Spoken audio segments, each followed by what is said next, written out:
আমার কানে এখনো বাজে যে কারো পানি লাগবে, কত পানি আসছে এখন, কারো পানি লাগবে। তো এটা যতদিন মাথায় থাকবে ততদিন পর্যন্ত আমরা শান্তিতে ঘুমাতে পারবো না। আমার পক্ষ থেকে তো আলাদা কোনো কিছু বলার না, যে পুরো দেশের মানুষই একই কথা বলছে, এবং দেশের মানুষ যখন সবাই একসাথে কোনো ন্যায্য দাবি রাখে তখন সেটা একটু হলেও মাথায় আনা দরকার যে সেটা ফেলে দেওয়ার মতো না।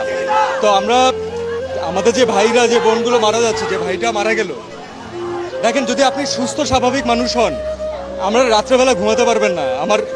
আমার কানে এখনো বাজে যে কারো পানি লাগবে, কত পানি আসছে এখন, কারো পানি লাগবে।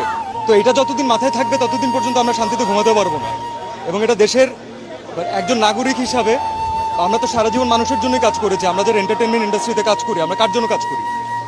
কোনো ইন্ডিভিজুয়ালকে দেখানোর জন্য কাজ করি না, আমরা দেশের মানুষের জন্য কাজ করি।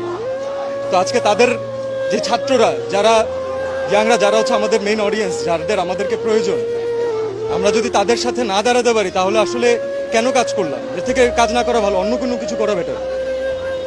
আমার নিজের বাচ্চা আছে ভাই, আমি জানি যে আজ থেকে 10 বছর পরে, 15 বছর পরে, 20 বছর পরে ও একদিন এই ব্যাপারে জানবে এবং ও একদিন আমাকে কোয়েশ্চেন করবে যে মানে তুমি কি করছো।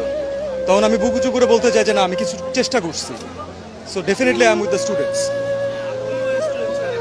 ইয়াস, হ্যাঁ। আপনি নিজেরটা বলেন, আপনার কোনো ক্লাসমেটের সাথে এমন হলে আপনি নিজে থাকতে পারতেন বাসায়? কখনো পারতেন না, এটা থাকা সম্ভব না। এবং এই বাচ্চাগুলো কোনো অনৈতিক দাবি রাখে নাই যে তাদেরকে এভাবে করে প্রাণ হারাইতে হবে। এক একজন বাবা মার আহাজারি